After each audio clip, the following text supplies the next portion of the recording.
Hey guys, what's up? It's Ryan here, and I know, right? I have not made a video in a while, so I'm gonna kick it off with a bang. You guys saw the Apple event today. I'm gonna recap that. I'm gonna give you my personal opinions and thoughts about this.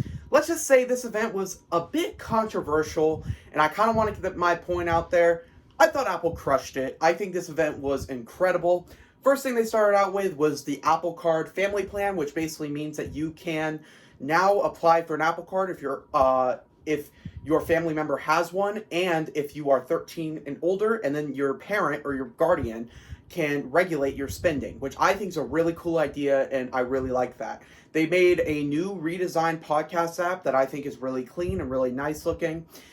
Then they got into the hardware. Now they did like a few things with Apple TV Plus, but very, very minor stuff. And wait, I did forget about something. They did make a new color for the iPhone, so now it comes in purple, and I think it looks pretty nice. But I think you should just wait for the next one. But yeah, so next we're gonna talk about the real hardware that came out of this event. First, with Airtags. Airtags are these little tiny devices that clip onto things. A pack of 4 of them costs about $99. They look really cool and like convenient and all that jazz. However, I do have to say I'm a little bit bummed out that they do not have a rechargeable battery. You actually have to replace the battery in these. Now, luckily they last about a year, but I feel like it's a little contradicting that Apple's just like, we care about the environment, we care about all these things, but yet they have a replaceable battery on a device they're selling. It's like, it's a little contradicting right there. But to be fair, like I said before, they do last a year, so you should have no worries about that. They even have like little accessories that you can attach it onto backpacks, sleeves, anything you really want to. And yeah, I think it's a really cool product, and I actually think the price is fair. 4 for $100. I think it's a very, very, very fair price. Next, we're going to talk about the Apple TV with the A12 chip. So this Apple TV to me was kind of boring of an upgrade. They just literally just changed the chip on it. What I found way more interesting though is the remote. Personally, I'm not a huge fan of the design. I think it kind of looks a little busy on the front. It's not very minimal to me. However, it's very functional, and I think that's why I kind of like it now. Like, the more and more I look at it, I'm like, this is a very functional remote. It has like a click pad. It really reminds me of the old generation Apple TV, the Apple TV 3 with the old remote. Just a more polished version of that with way more features. I like how it has a power button. That's actually a really cool feature that no one really talked about. Now you can actually turn off your Apple TV from the remote itself. I know, guys, right? Revolutionary. But next, I want to talk about, I think, the star of this event. The absolute star of this event. The new iMac. Now, lots of people have been hating on this thing. They say the chin looks stupid, the colors look stupid, the bezels are white. Why? And my question is, I have no idea. I'm not Apple. I have literally no idea why they're doing all this. I will say this, though. It gave me massive nostalgia. I don't know about all of you, but when I saw the design, I thought of the 2001 iMac.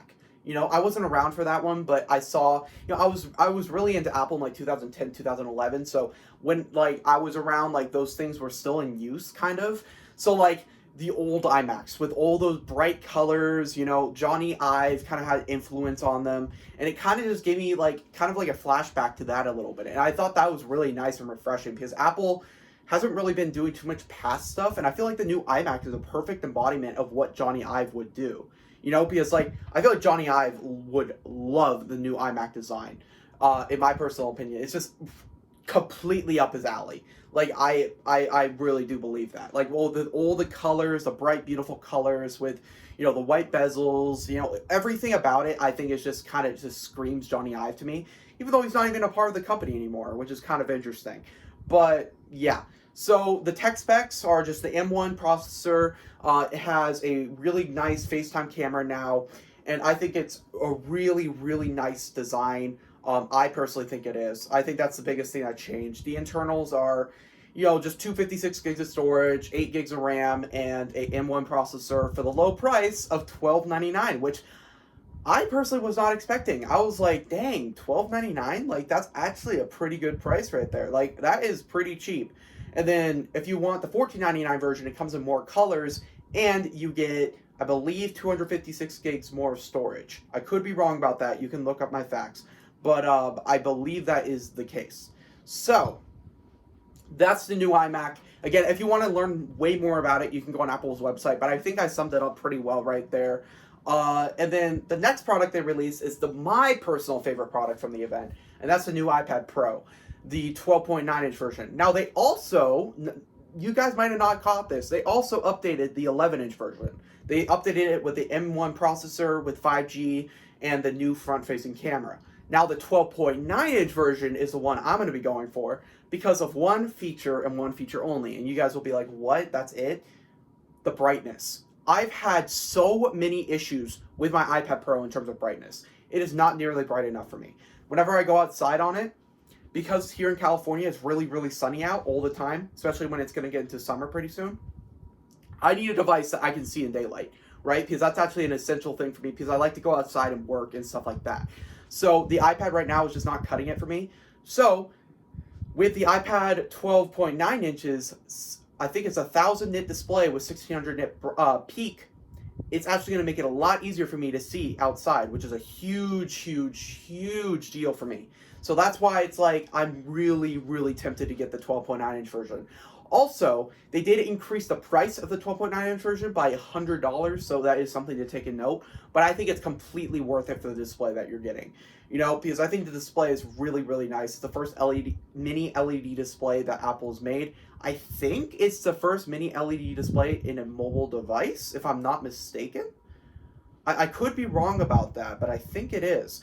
So when people say Apple's not innovating, well, they just innovated, but they innovated so much during this event too. Like, can I just shout out the fact on the Apple TV now you can color calibrate your TV with your phone? Like, I think that's completely cool. Like, that's so cool to me. Like, you can calibrate your TV with, like, your Apple TV's, like, screen with your phone now. I think that's super innovative. They did so many cool, innovative things at this event. And I think that that's really underrated, that how innovative this event really was. Then, with the iPad Pro, they actually have a really cool feature, which I think is one of the, if not the coolest features of the day. The front-facing camera on the new iPad Pro. Now, people are like, why is it a wide angle now? It's actually not a wide angle for normal use. It's actually like this. So I'm actually recording on my iPad right now because I like to edit and then post right on my iPad Pro for these like shortish kind of videos. So on the iPad Pro, right, they basically did something where if you move, the camera pans with you. So now it's kind of be like an electronic gimbal almost. Like if you move over here like you're doing like a cookie show, it will automatically see you and then turn the camera to like kind of to direct focus to you and like make you even with the background, if that makes any sense with you. Like how I am right now, but if I move over here, it would switch and it would show my like red and black sound dampening panels and this side of the thing. It's really cool. If you guys don't know what I'm talking about, go look at the demo video.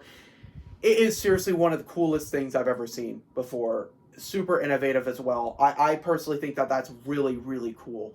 And that's probably my favorite thing from the new iPad Pro, honestly, because I would actually be using that a lot, especially with my Zoom productions and all that stuff. I think that would be super, super useful. So, yeah, I mean, there isn't much more to talk about, but this was a very packed full event. I thought that we got everything that I was expecting, even a little bit more. I was not expecting a new iMac at this event. So, like, to get that was really, really cool. Also, guys, can we just shout out the fact that Tim Cook is kind of buff? Like, honestly, guys, like, have you seen the guy recently? Like, he's been doing some workouts. Like, look at his, like, arms, dude. Like, the guy's, like, 60, and he still looks pretty good. Like, it's Apple Fitness Plus, guys. I'm telling you, it's Apple Fitness Plus. I'm just saying, it's Apple Fitness Plus. But, you guys, I hope you enjoyed this video. And I will see you in the next one. Hopefully, probably in like 3 months. So just be joking. I'll try to do more videos, I promise. I just have been so busy recently with this and also just so many other things. So sorry guys, my life has been crazy. I'm actually getting my COVID vaccine today. Like I literally only have a little bit of time to film and edit this video. So hopefully you guys have a great rest of your day and I'll see you in the next one.